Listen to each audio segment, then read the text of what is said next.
guys. We are almost at the end. We're on chapter 17 on page 193. So just remember that Tom and Becky are stuck in the cave. They're lost. And Tom's trying to find his way out. We ended with Tom leaving Becky. He has kite string and he's tied it to where Becky's at, and he's going to use the string to go and explore the cave, and the string will help guide him back to Becky. And remember who's in the cave with them? Injun Joe. So that's kind of scary. So we'll find out what happens, all right? So again, we're on chapter 17, page 193, Escape. Back in the village, everyone was in mourning.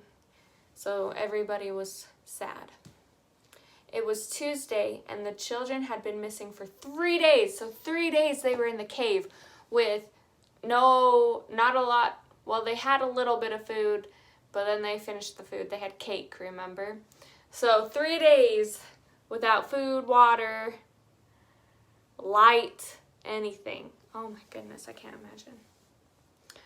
Most of the searchers had given up and gone back to their everyday lives, certain that Tom and Becky would never be found.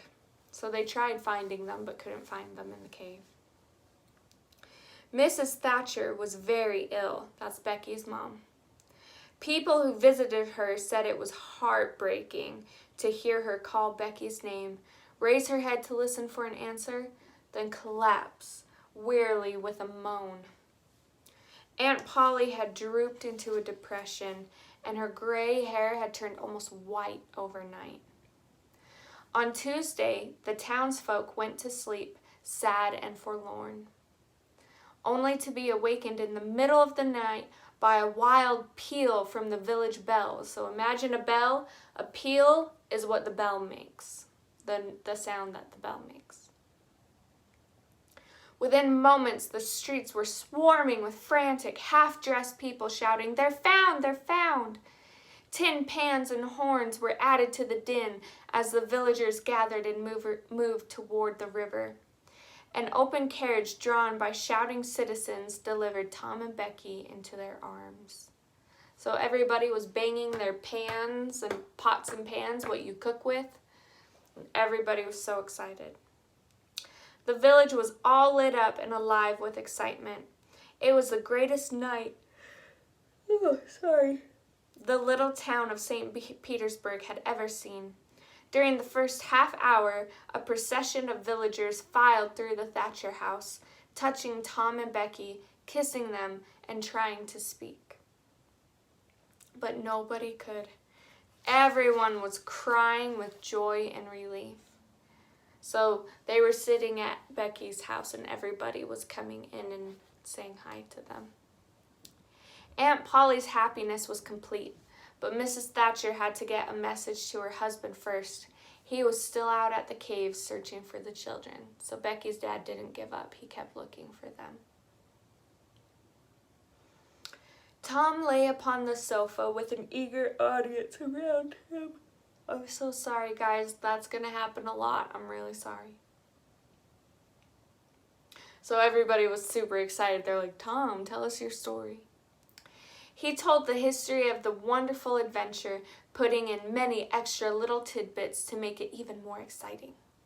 He described how he had left Becky and gone on an exploring expedition. So he's going to tell us how he found a way out.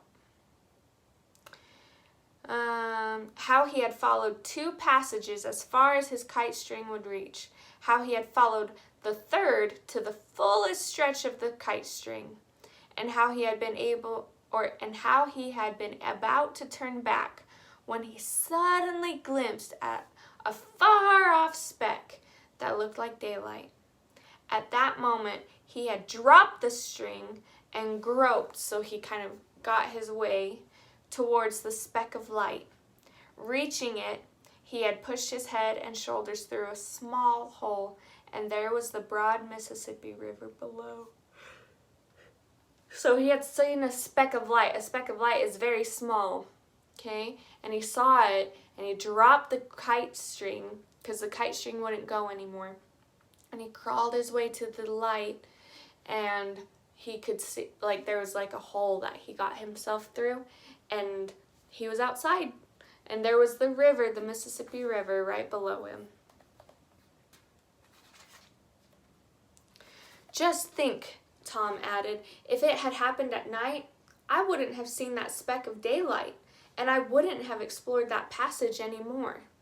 So I went back to Becky and broke the good news to her, but she told me not to bother her with such stuff, for she was tired and she knew she was going to die, so she had given up a lot of hope.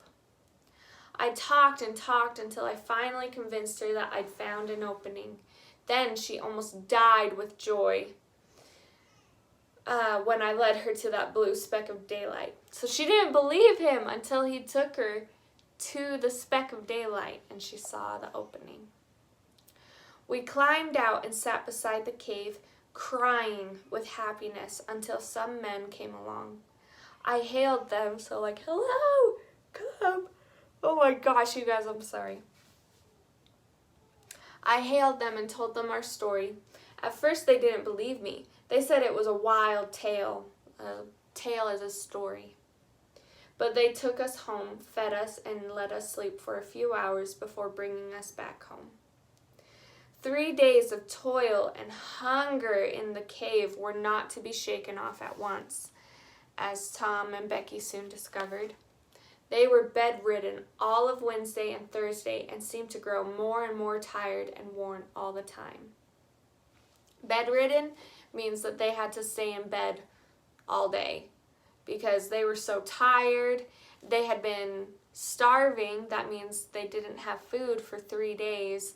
So their body had to get better. So they had to stay in bed. So it took all of Wednesday and Thursday, and it seems that they got more tired. It says that Tom moved about a little on Thursday and was downtown on Friday. So remember, downtown is El Centro. So he was feeling lots better on Friday. But Becky did not leave her room until Sunday, and then she looked as if she had passed through a wasting illness. Wasting illness is when your body wastes away, so it starts to go away, like you start to look really sick, your face becomes droopy, and so it looks like she had been through a lot. Her body just did not look normal. So that's how Becky looked. And it will take a while for her body to kind of get back to normal, probably. Tom learned that Huck, too, was ill and was staying with Mr. Welsh and his sons. Do you guys remember what happened with Tom? Or, I'm sorry, with Huck?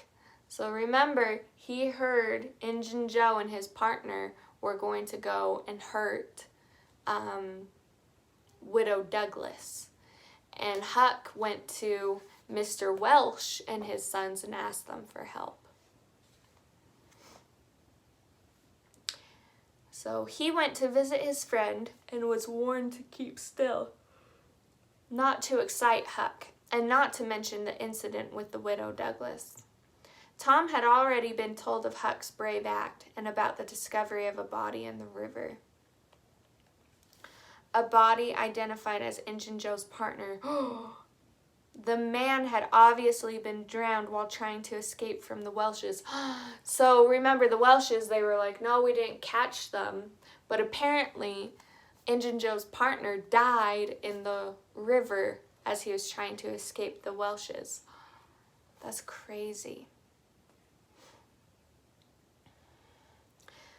About 2 weeks after Tom's rescue from the cave, he stopped off to see Becky. Mr. Thatcher and some friends asked Tom if he wouldn't mind returning to the cave sometime. So they asked if he'd be okay going back to the cave. Tom said he thought he wouldn't mind it. He said, oh, yeah, I can do that. It was then that Mr. Thatcher explained to Tom, to prevent anyone else getting lost in the cave, I have had the place sealed up and triple locked 2 weeks ago. So, okay, hold on. What Mr. Thatcher is saying is that it's like he put a door over the cave, but not just one door, he put like 3 doors. He sealed it so nobody could get into the cave. Okay, so nobody could get in or get out. Tom turned white as a sheet. His skin went white. "What's the matter, boy?" cried Mr. Thatcher. "Run, somebody, get a glass of water." The water was brought and thrown into Tom's face, so they got water and threw it in his face. "What's the matter?" repeated Mr. Thatcher. "Injun Joe's in the cave," whispered Tom. So they sealed up the cave so Injun Joe could still be in the cave. And they made it so he couldn't get out. Okay, so we'll keep reading to see what happens. Remember, if you found any character interesting, you got to write that down on your paper. On your paper, okay?